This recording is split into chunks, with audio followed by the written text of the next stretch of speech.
Hey, what's going on, everyone? This is Mitch. Good Wednesday morning to you all. I hope you guys are doing well out there this morning and having a wonderful start to your day and a great week out there so far.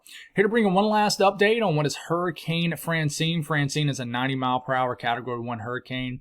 It is forecast to become a 100-mile-per-hour Category 2 hurricane by the National Hurricane Center. So we're going to go over all the latest information with the system one last time. I will not have a video tonight just because this thing will be making landfall tonight. I know a lot of people will be tuning into the live feeds and whether they're storm chasers, whether there's somebody, breaking down the system live. So definitely understand that people want live updates. Plus, I have some things to do tonight. I got church and good things like that. So we'll jump right back on it tomorrow morning after this video. And we'll be breaking down another tropical threat, which we'll actually talk about in this video. So we're going to give you the latest information on Francine. We'll go over the latest from the National Hurricane Center. We'll talk about model guidance. We'll break down impacts. We'll spend a lot of time on that. We'll talk about winds, rain, storm surge, the tornado threat with Francine, and all that stuff. And then we will break down the next threat, which I think could materialize off the coast of the Southeast sometime early next week. And this is something we need to watch. Model Guide's really latching on to this, and I've already had some questions in the comments, asking, hey, Mitch, when are you going to start covering this system that looks like it's going to happen off the coast of the Carolinas? Well, we're going to start it in this morning's video. Then we got you covered with what's going to happen weather-wise across the entire lower 48 for your day. So thank y'all for following along as we've been breaking down Francine. Welcome to any new subscribers. And yeah, appreciate y'all choosing me as a trusted source to get your weather from. So it is 9/11, so it's definitely a day where we're reflecting, we're thinking of what happened, 23 years ago. It's crazy. I was in 4th grade, and I'll never forget where I was, and everybody has the same, not similar story, but they all, kind of say the same similar thing. You just don't forget where you were when it happened, back on September the 11th, Tuesday of 2001, I believe was the day. So, I woke up kind of thinking about it. I don't know about you guys, but definitely praying over everybody that was severely impacted by that day. We were all impacted by that day, but there's some people that knew somebody and all those things. So definitely thinking about the country as a whole on a day like today for sure. So if you haven't subscribed, certainly consider doing that. Like the video if you like it. I don't know if I already said that, but if you guys got anything that I can pray about or pray over, please put those in the comments below. So let's get going here. So this is Hurricane Francine. If you look at it right now, to me, I guess it doesn't look super impressive, but there is strong winds under the hood, and I say hood as in all these flashy colors right here. But it does show here in the white, even pockets of pink, those colder cloud tops, which tells us there's some tall updrafts, deeper convection, and it's firing just a lot of shower and storm activity. So this is an all-out strong in Category 1 hurricane that is doing pretty well right now, but you can tell how some of the convection on the west side of the system, you see how it kind of dissipates right here? That tells me that the westerly flow, the shear, is really impacting the western side of the system. This is going to try to get some dry air on the southern flank of the system right before landfall, but I don't think it'll alter the strength of this system in time. I don't think it'll get there in time to alter the strength is what I'm trying to say. So this is Hurricane Francine right now, the latest from the National Hurricane Center, 90-mile-per-hour hurricane. Okay, let's zoom in a little bit closer. Here we go. 90-mile-per-hour hurricane right now, forecast to become a 100-mile-per-hour hurricane by 2 p.m. this afternoon. And then, of course, it'll make that landfall. Probably if you had to say a town or city, I would watch out for like Franklin to Morgan City. Of course, there's not really any towns or communities right along the shoreline of Louisiana. It's a lot of swamp area. So you got to get inland to Highway 90, like what is that, Baldwin, Franklin, even Patterson, Morgan, I think that's Patterson, Morgan City. All these areas I think are going to take a nasty impact from this system. So those are really the communities I would say that are going to hit the hardest, get the significant impacts. Of course, over to Houma, Thibodaux, and then back over to even Lafayette could get impacts from this too, up to Baton Rouge, New Orleans. But this is going to make a landfall sometime this evening. It's still going to be a tropical storm rumbling through the southern half of Mississippi. So, by the time about 2 a.m. tonight, this is still going to be a 60-mile-per-hour tropical storm. Could still be a tropical storm going right over Jackson tomorrow morning. And, of course, we're going to get the remnants of this. It's going to make it all the way up the Mississippi River, all the way up to Memphis, Jonesboro, where you'll get some gusty winds, some rain. Don't expect severe impacts up here. But Jackson Point South, it's a different story. Hattiesburg And even though you're not in the cone in like Gulfport, Biloxi, Mobile, you guys are going to get significant impact from this system. I'll talk about why here in a second. But that's the latest cone, more traditional look from the National Hurricane Center. H stands for hurricane, S for tropical storm, D tropical depression. And yeah, so you see right here where the brown area, that's where hurricane force conditions extend outward from the center. And then the more yellowish orange color, that is where tropical storm force wind conditions extend outward from the center. So we are certainly getting some impacts. It's expanded pretty far out away from the center. But if you notice, the X is where the low level circulation is. You notice the worst is on the north, the northeast, the eastern side of the system, which makes sense because we're going to start to get some dry air wrapped into the southern flank of the system as time moves forward here over the next several hours. Watches, warnings, and advisories. If you live in the bright red here, that is hurricane warnings. Of course, there's parishes in Louisiana, not counties. Always got to remember that. And then you got tropical storm warnings in this more burgundy red color right here. Tropical storm watches in this pink color. Flood watches are in the green. So tropical storm warnings are pushed pretty far inland, folks. So you're going to get some nasty impacts pretty far inland across the deep south and the Gulf states. So we continue to move forward here. I do want to show you this first. Right now, it's a 977 millibar low moving northeast at 10 miles per hour. So that's important to note as we move forward here. Looking over all the hurricane models this morning, and of course the 06Z hurricane models are starting to run now too, but they haven't ran enough to really show the completion of the run. But the H-Wharf model is initializing, I would say, the best. Initializing is a 972 millibar low, and if you actually look at this system and the structure of it, here it is. This is real-time radar, Louisiana right here, Texas, Mississippi, etc. You can already see the eye starting to show up here, and you see all the lightning strikes right here. This tells me these are these feeder bands on the east side of the system about to start getting and inching a little bit closer to southeast Louisiana, even eventually southern Alabama and Mississippi. But you see the northern side of the system is starting to already move onshore into Louisiana. So these oranges, these reds, that's very heavy rainfall. That's gusty winds. But you really got to get close to the center to get those 80, 90, 100 mile per hour wind gusts. You're probably going to get some strong wind gusts in this, but not the strongest that's centered, you know, along the actual eye wall right into here. So we go back to this and we continue to move this forward. If you look at the millibar, it doesn't drop much. By the time we get into midday, down to a 969 millibar low. And here comes these nasty, phone's going crazy right here. Here comes these nasty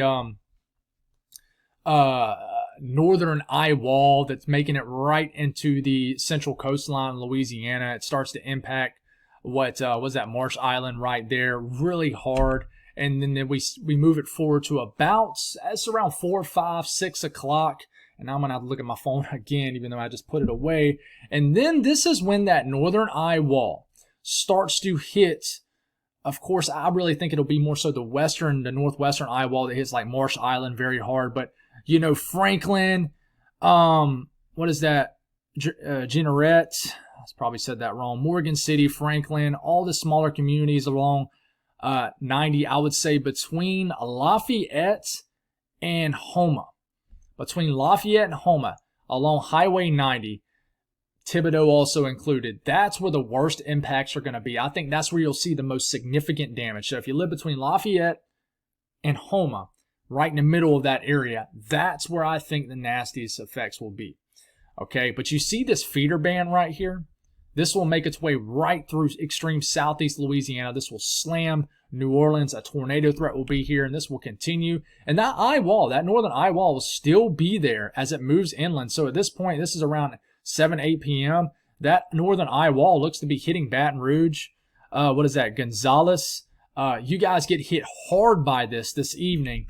And then, of course, this begins to lose some steam, but you're still getting those feeder bands right in here as we're getting into the middle of the night. You see this banding feature hitting Mobile, even getting into western panhandle of Florida. And then you see this huge area right here.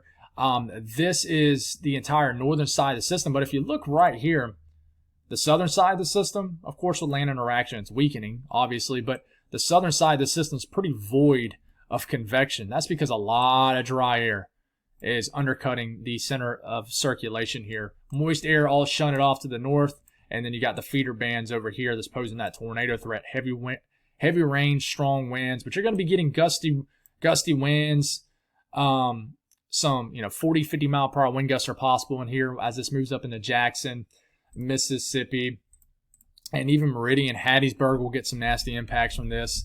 And then, of course, this is going to continue to bring a lot of rain Thursday across northern Mississippi, even areas of eastern Arkansas, western Tennessee, and then eventually this will just kind of weaken and meander across this area, really stall out and just bring some showers into Friday morning up into the Midwest. So, but, that's a model run. If we continue to stay on this model run, we look at wind speeds now. This is wind speeds, not gusts, just projected wind speeds. Here it comes. System getting closer. We get into about this afternoon, 4 p.m. or so Central Time. This is when it starts to bring the big time storm surge right into, the Louisiana coastline, especially depending on where this low moves in, which most model guidance likes it right here. Of course, you're going to get the worst storm surge. I keep wanting to say storm surge.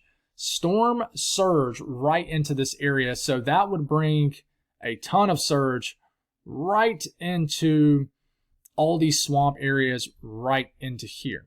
Does it make it all the way up to Morgan City? I mean, the small town of Gibson, all these areas right in here, which are kind of like right in this area right here. Not sure. One thing I remember with Ida, they were thinking the storm surge was basically just going to completely flood Houma, get all the way up to Thibodaux. But I was there in Thibodaux. The storm surge did not make it to Thibodaux. And I'm not saying that we should, underplay storm surge here because these are very low-lying areas. But I would say, let's hope it doesn't make it all the way up to, Highway 90, which I believe that's what that is. Yeah, Highway 90, or y'all might just call it 90. But it's definitely going to bring some nasty storm surge, obviously, right up against the Louisiana coastline. So we continue to move this. This is wind speeds, approaching here in the pink. I mean, that's, 80 to 90 miles per hour. Consistent wind speeds, wind gust over 100 miles per hour. And then this makes a landfall, moves in this evening around dinner time, bringing anywhere from 50 to 80 mile per hour wind gust across all of southeast Louisiana, especially extreme southern Louisiana. And this will just bring a lot of impacts. And you see these strong winds here, 40, 50 mile per hour winds, kind of getting pushed right up against the Mississippi, Alabama coastline. This will bring storm surge, a few to several feet of storm surge up against the Mississippi coastline, the Alabama coastline, right into Mobile Bay here. And we'll be getting, like I said, some very strong wind gusts into these feeder bands that move right into the coastline areas of Mississippi later this evening. And look at these strong winds right over New Orleans. I mean, 60, 70 mile per hour winds, gusts that, are about that or a little bit higher. And then we're going to get some gusty winds all the way up into Mississippi later tonight into tomorrow morning, where we could get some wind gusts pushing 40, 50 miles per hour as this continues to move across Mississippi. Even some strong wind gusts associated with these banding features across Alabama. So if we're looking at the actual wind forecast in this area, this is per the National Weather Service. It does bring the corridor of these worst winds, which these are predicted wind gust swaths. So 85 to 100 mile per hour wind gust right between, basically right up through, I would say it brings the worst impacts between Franklin, Morgan City, up into Thibodaux. Okay, if I'm looking at this correctly. Yeah, so that all those towns I just mentioned, that's where your worst impacts would be. In fact, it looks like it really just wants to hit, let's see, it really, really wants to hit like Morgan City the hardest. I would say if there's a town in Louisiana that could see the worst impacts, it's Morgan City. That could change. So if you live around that area, I think that's where your worst impacts are going to be. But look how this kind of corridor of very strong winds moves. I mean, that's 80 to 90 mile per hour wind gusts, folks, that makes its way right between New Orleans and Baton Rouge in this area. Baton Rouge right over here, New Orleans over here, right in between that area. If you live between New Orleans and Baton Rouge, okay, was that Laplace, Lutcher? I'm sure you pronounce these names different. Jack Bay, Thibodaux, I've already mentioned, Gonzales, these areas right up kind of Interstate 55 right in this area Worst impacts will be through that area. And then we're going to have a corridor of very strong winds that kind of goes right over what Interstate 55, Macomb, Brookhaven. You guys could get hit hard by some nasty winds later tonight, maybe eventually getting all the way to Jackson. So definitely some nasty wind gusts because it is a hurricane, for crying out loud. So we're definitely going to get some somebody's going to probably get over 100-mile-per-hour wind gusts with this. Okay, storm surge. Let's see if there's any difference in this now. There's not. Vermilion Bay over to the mouth of the Mississippi River, anywhere from 4 to 10 feet of storm surge. Holy smokes, I cannot say storm surge this morning. I have no idea why. Let's just say surge. You got 2 to 4 feet of storm surge from the mouth of the Mississippi all the way over to the Mississippi-Alabama border. 3 to 5 feet is possible in certain areas. 4 to 6 feet of surge is possible in the Louisiana coastline. And then, you're even calling for 1 to 2 feet of storm surge in areas of the western panhandle of Florida now. So Mobile Bay going for 2 to 4. So we are definitely going to see a lot of surge into this area. How bad will it be? We got to figure that one out. So if we're talking about rainfall forecast in this muted orange color right in here, that's 6 to 8 inches. The yellow is 4 to 6. I'll let you stop and look at that. But, I would say this is not a devastating rain event. This is a kind of moving in and moving out hurricane. I don't think we're going to get a foot of rain anywhere. We could, but I think that's worst case scenario. So this will move in, move out. If anything, it'll bring some beneficial rains pretty far north up into the mid-south. But here's a closer look at the rainfall. The entire state of Mississippi is going to get soaked, and obviously southeast Louisiana is going to get anywhere from 5 to 8 inches of rain. But even a good portion of Alabama, a lot of rain on the way. Western Tennessee, eastern Arkansas, all the way up to the Boot Hill, Missouri is going to get a good bit of rain. A few inches of rain is likely over the next 48 to 72 hours in this entire area. So we continue to move forward here. The chances for excessive rainfall is a moderate risk in this red over the pretty much today into tomorrow. This goes all the way up to Jackson, which means there's at least a 40% chance of flash flood guidance being met within 25 miles of any given location. The tornado threat, if you live in the yellow area today, that is where you have a 5% risk of a tornado within 25 miles of any given location. So this does include, New Orleans, it includes Biloxi, Gulfport up to Hattiesburg, it includes to Mobile, all the way to Pensacola, a good chunk of the panhandle of Florida. So we're going to have these banding features that are going to pose a tornado threat, no doubt about it. And this could be a little bit more significant than what they're saying right now, as a dry air punch will move into these bands, the backside of these bands, and actually provide an environment that supports a little bit more in the way of tornadoes. So 5% risk of a tornado in this area today, and then even tomorrow, the tornado threat has increased. For your Thursday, we have a pretty appreciable tornado threat across the state of Alabama in this yellow area, especially all the way for the entire, almost the entire panhandle of Florida will have a tornado threat tomorrow. In this yellow area, that's where you have a 5% risk of a tornado. This does include a very small section of southwest Georgia too. So tornado threat for tomorrow has increased. And this is all because of Francine, obviously, but watch how this unfolds. As we're getting into this evening, you see all these kind of red areas down here. Center of the circulation is right here making landfall. Okay. All these bands will make their way up against the Gulf coastline, and all these bands will have plenty of moisture to work with, a ramping low-level jet, and will have a lot of spin with them because, quite literally, this is a cyclone that's spinning itself. It brings its own spin to it in all levels of the atmosphere, as we know. So all these areas in red and orange you're seeing, these are tropical, basically pieces of tropical energy, banding features that are going to be rotating into this area. So I think the tornado threat will actually increase more as we're getting after hours tonight, after the sun goes down is what I'm trying to say. So that's a bit concerning because it'll be a nocturnal tornado threat. But as you can tell, Mobile, Biloxi, Gulfport, over the Pensacola, getting these bands coming through from the east side of this tropical system. This will be a tornado threat central down here. And, we're getting all the way into tonight. You continue to get this feed right here, this basically almost like this tail whipping feature on the east quadrant of this tropical system. And all these cells right here that you're seeing in yellow, orange, and red will have an opportunity to be rotating. Just because they're rotating, that does not mean you're going to get a tornado, but it gives an opportunity for a tornado. This continues all the way into tomorrow, folks. You see these bands of storms right here rumbling through Alabama all the way down to southwest Georgia. Still got them down here in the panhandle of Florida. This, with prime heating of the day, you see how, this gets a little bit more wide open. So it tells me we're going to get some daytime heating in Alabama tomorrow. All these storms will have an opportunity to produce a tornado throughout Alabama tomorrow. And this continues into tomorrow evening. Check out this banding feature rumbling right through eastern Alabama all the way up into central Tennessee. And then finally, we will be done with it by the time we get into late Thursday night.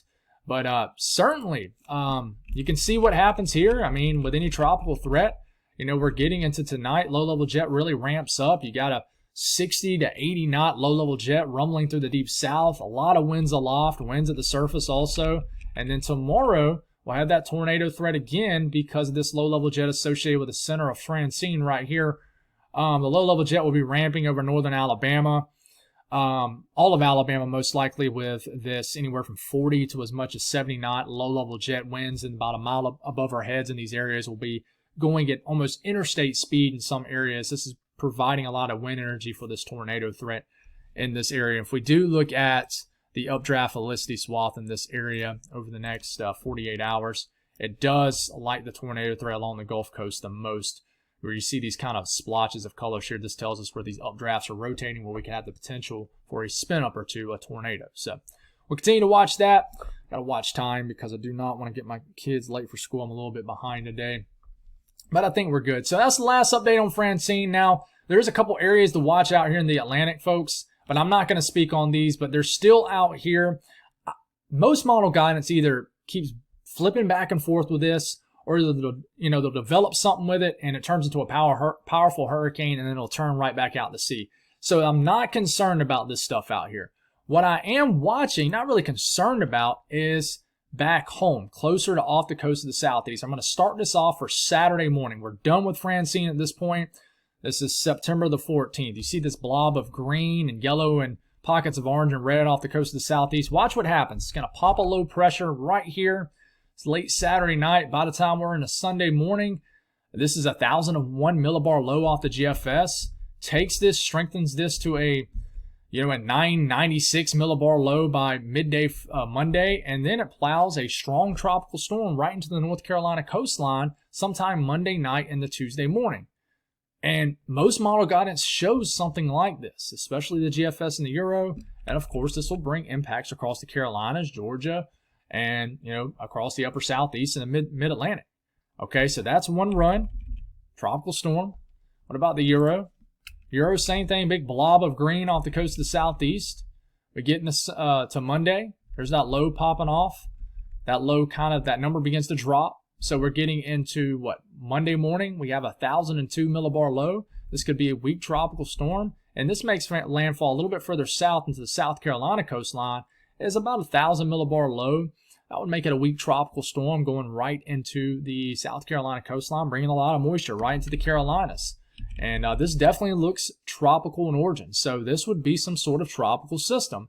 Models have been teasing at this for quite some time now. So I definitely am buying it, and a lot of other people are too. The European ensemble guidance, not a very strong signal for it.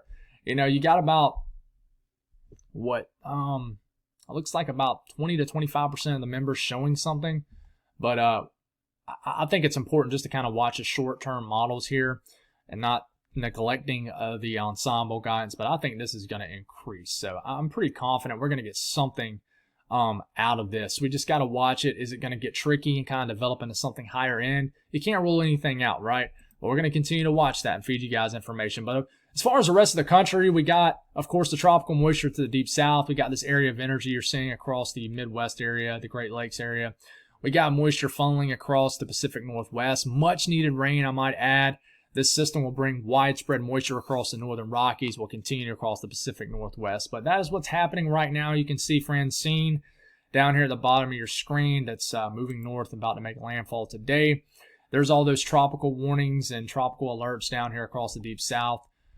Red flag warnings in this hot pink color, so we definitely need the rain. We're going to get it in some of these more northern areas that have red flag warnings. Check it out. I think that's a winter weather advisory. It is. Winter weather advisory across the high terrain of western Montana, so definitely got some snow on the way. Outside of that, pretty low active day, I would say, across the eastern U.S. Excessive rainfall.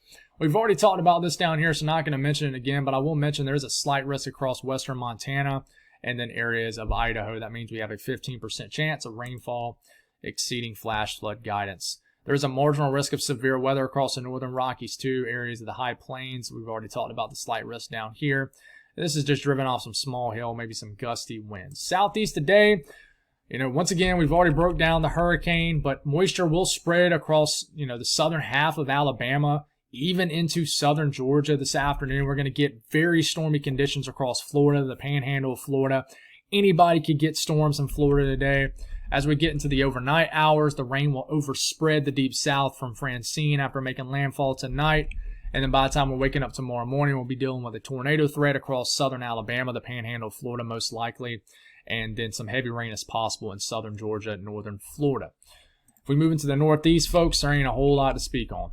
Just a nice day of weather. Some showers will move across Ontario into Quebec. But yeah, nothing to really speak on for you guys. I ain't gonna lie. I almost thought about not even doing this portion of the video because there's just not a whole lot going on and to save a little bit of time. But I didn't want to leave everybody hanging. But as we're getting into this afternoon across the south central U.S., some of the moisture from Francine will make it all the way into eastern Texas. You guys will just get some tropical downpours. We'll get some scattered showers across Colorado, areas of northern New Mexico. And, we've already broke down this tropical system. Not going to speak on it much more, but that will continue to move inland over the next 24 hours. The north central U.S., just some lingering showers across the Great Lakes region will move away. We get into this evening, get into the overnight hours. There's some showers across the western sections of the Dakotas, even western Nebraska. Not a big deal at all with that. And then we get into the western U.S., and we certainly will have a lot of moisture today. We have it a lot this morning. We'll continue to get this rounds of heavy moisture, mainly rain, unless you live way up in higher elevation. I mean, you got to get way up there. I don't know if there's a lot of people that live, 10,000 feet up in the air, but we'll continue to get these rounds of heavy rain into western Oregon, and eventually we'll get widespread moisture across almost all of Idaho, western Montana especially. You see the pop-up showers and storms across Wyoming today, and some of this, as cold air mixes in, will change the snow across the higher terrain of Idaho and western Montana as we're getting into tonight. And then we're waking up tomorrow morning to maybe a snowy scene way up higher up in elevation from the Rockies of Wyoming, western Montana, and even Idaho. So this thing will be spinning like crazy tomorrow. Definitely a lot of moisture across the northern Rockies. An active day across Montana. We could get some severe weather on the eastern side of Montana. So we'll talk more on that as we move forward. Temperatures, I'll let you check it out. Nice day in the northeast. 80s across most of this area. Western U.S., cooler air because of the cloud cover and rain, but still hotter than Hades across the southwest. So pocket of really hot air across South Dakota and even areas of Montana. That's all I got, guys. Thank y'all for tuning in. Sorry I had to blitz through that video very fast. Just run out of time this morning. But God bless all y'all. Stay safe in Louisiana. Thinking about you guys this morning. Praying for you all. And I'll talk to you again soon.